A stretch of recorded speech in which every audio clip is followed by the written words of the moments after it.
अगर आपको इंडिकेटर्स के बारे में ये नहीं पता कि ये इंडिकेटर्स होते क्या हैं या इनको कैसे ट्रेडिंग के अंदर यूज करके आप एक सक्सेसफुल ट्रेडर बन सकते हैं, तो ये वीडियो आपने आखिर तक लाजमी देखनी है। अस्सलामुअलैकुम ट्रेडर्स। ट्रेडिंग के अंदर चाहे फॉरेक्स ट्रेडिंग हो, क्रिप्टो ट्रेडिंग हो या स्टॉक ट्रेडिंग हो, उसके अंदर ट्रेडर्स जो हैं वो कुछ ऐसे टूल्स यूज करते हैं जिसकी वजह से उनकी जो ट्रेड के कॉन्फ्लुएंसेस होते हैं या प्रोबेबिलिटीज होती हैं वो इंक्रीज हो जाती हैं, और ऐसे टूल्स को हम ट्रेडिंग के अंदर इंडिकेटर्स कहते हैं।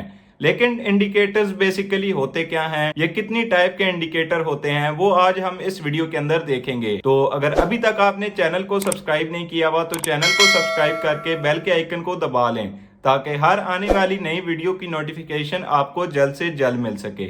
सबसे पहले हम बात करते हैं कि इंडिकेटर बेसिकली होता क्या है। तो इंडिकेटर आपका जो है वो एक मैथमेटिकल कैलकुलेशन होती है जो कि आपकी किसी भी पेयर की या जो भी आपका इंस्ट्रूमेंट होता है उसकी प्राइस की, वॉल्यूम और ओपन इंटरेस्ट की बेस के ऊपर एक आपको मैथमेटिकल कैलकुलेशन दी जाती है जिससे एक इंडिकेटर बनता है। तो ये जो आपकी कैलकुलेशन होती है इसकी बेस के ऊपर आपको एक फ्यूचर की जो उस पेयर की या आपकी जो इंस्ट्रूमेंट है उसकी जो फ्यूचर के अंदर प्राइस होती है उसको बेसिकली वो एक इंडिकेटर जो है वो प्रिडिक्ट करता है कि आपकी जो भी प्राइस होगी वो इस डायरेक्शन के अंदर मूव करेगी। ये बेसिकली हिस्टोरिकल डाटा होता है क्योंकि इसके अंदर जो है वो जो भी आपके पास हिस्ट्री के अंदर जो भी प्राइस मूवमेंट्स हुई हुई होती हैं उनका डाटा जो है वो आप कलेक्ट करके तो एक जो है वो इंडिकेटर बनता है। तो उस डाटा की बेस के ऊपर आपको एक फ्यूचर की प्राइस प्रिडिक्शन दी जाती है कि ये प्राइस जो है ये पॉसिबल मूव इसका फ्यूचर के अंदर जो है वो ये मूव हो सकता है। तो ये जो है ये चार्ट्स के ऊपर डिस्प्ले होते हैं इंडिकेटर्स बेसिकली। तो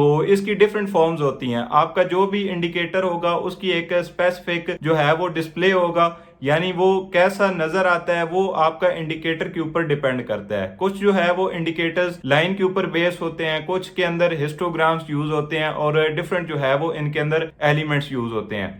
तो इंडिकेटर बेसिकली जो है ये आपकी एक मैथमेटिकल और हिस्टोरिकल कैलकुलेशन होती है प्राइस की या वॉल्यूम की, आपकी किसी भी करेंसी या इंस्ट्रूमेंट की। अब हम देखते हैं कि इंडिकेटर्स के अंदर कौन कौन सी टाइप्स होती हैं इंडिकेटर्स की और कौन कौन से जो है वो हमें इंडिकेटर्स मिलते हैं हम जो यूज कर सकते हैं अपनी ट्रेडिंग के अंदर। इंडिकेटर्स के अंदर बेसिकली दो जो है वो मेजर टाइप्स होती हैं। इंडिकेटर्स की दो मेन टाइप्स होती हैं। उनके अंदर सबसे पहली टाइप जो है वो आपके पास लैगिंग इंडिकेटर की होती है और सेकंड जो है वो आपके पास लीडिंग इंडिकेटर आ जाता है। तो जैसा कि ये दोनों इन दोनों टाइप्स के जो आपको नाम ही पहले बता रहे हैं कि ये दोनों जो है ये कौन सी इंफॉर्मेशन आपको प्रोवाइड करते हैं या कौन सी ये प्रिडिक्शन करते हैं या कौन सी कैलकुलेशन ये यूज करते हैं। तो जो आपकी ये दोनों मेजर टाइप्स हैं, इनकी आगे फिर सब कैटेगरीज होती हैं जिनके अंदर डिफरेंट जो हैं वो आपके इंडिकेटर्स फॉल करते हैं। तो लैगिंग इंडिकेटर्स जो हैं ये बेसिकली आपको जैसा कि इसके नाम से ही पता चल रहा होगा कि इसके अंदर जो है जो आपके पास कैलकुलेशन होती है या जो आपके पास एक प्रिडिक्शन होती है वो बेसिकली आपकी लैगिंग इंफॉर्मेशन होती है, यानी प्राइस जो है वो इसके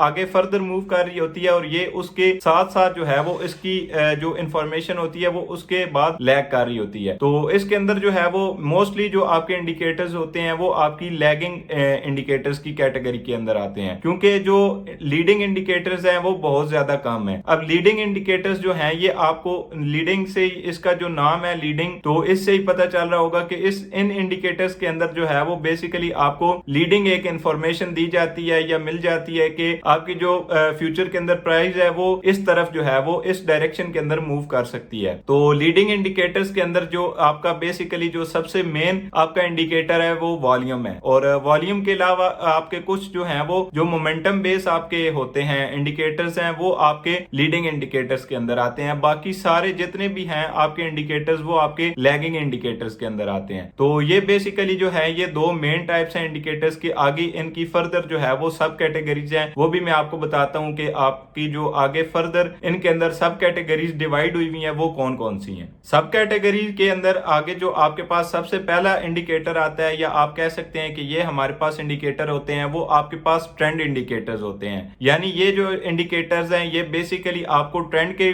बारे में बताते हैं कि ट्रेंड की क्या डायरेक्शन है या हम किस डायरेक्शन के अंदर जो है वो मूव कर रहे हैं। तो उसके इनके अंदर जो है ये सबसे पहले आपके पास मूविंग एवरेजेस आ जाती हैं और सेकंड जो है वो आपके पास मैकडी का इंडिकेटर आ जाता है। सेकंड जो आपके पास सब कैटेगरी आती है इंडिकेटर्स के अंदर वो आपके पास आते हैं मोमेंटम इंडिकेटर्स। तो मोमेंटम इंडिकेटर्स के बेसिकली ये काम होता है कि वो आपको जो भी आपकी करेंसी होती है या जो भी आपका इंस्ट्रूमेंट होता है उसकी जो आपकी प्राइस मूवमेंट की स्ट्रेंथ होती है या स्पीड होती है वो आपको उसके बारे में बताते हैं। तो इसके अंदर जो है मोमेंटम इंडिकेटर्स के अंदर बेसिकली आपके पास सबसे पहले RSI आ जाता है और सेकंड जो है वो आपके पास स्टोकेस्टिक इंडिकेटर आ जाता है। थर्ड जो टाइप आपके पास आती है सब कैटेगरीज के अंदर वो आपके पास आते हैं वॉल्यूम इंडिकेटर्स। तो ये वॉल्यूम इंडिकेटर्स बेसिकली आपको एक करेंसी की या आपकी जो भी इंस्ट्रूमेंट होता है उसकी जो डे के अंदर जो आपका ट्रेड वॉल्यूम होता है उसके बारे में आपको एक प्रिडिक्शन दे रहे होते हैं या एक कैलकुलेशन दे रहे होते हैं। तो ये जो है इन वॉल्यूम इंडिकेटर्स के अंदर जो सबसे कॉमनली यूज होता है वो ऑन बैलेंस वॉल्यूम यूज होता है। लास्ट जो आपके पास सब कैटेगरीज के अंदर इंडिकेटर्स आते हैं वो होते हैं वॉलिटिलिटी इंडिकेटर्स। इसके अंदर जो है वो बेसिकली आपको एक प्राइस की बता दी जाती है, स्ट्रेंथ बता दी जाती है कि उसके अंदर इतनी स्ट्रेंथ है और वो इतनी वॉलिटिलिटी के साथ जो है वो प्राइस मूव कर सकती है। उसके अंदर जो है ये आपके पास बॉलिंजर बैंड्स का इंडिकेटर होता है और सेकंड जो है वो आपके पास ATR का यानी एवरेज ट्रू रेंज का जो है वो इंडिकेटर आपके पास वॉलिटिलिटी इंडिकेटर्स के अंदर यूज होता है। तो ये जो है ये आपके पास 4 सब कैटेगरीज होती हैं इनके अंदर इंडिकेटर्स के अंदर। तो इस वीडियो के लिए इतना ही। नेक्स्ट वीडियो के लिए अगर आपने अभी तक इस चैनल को सब्सक्राइब नहीं किया हुआ तो चैनल को सब्सक्राइब कर लें ताकि हर आने वाली नई वीडियो आपको जल्द से जल्द मिल सके।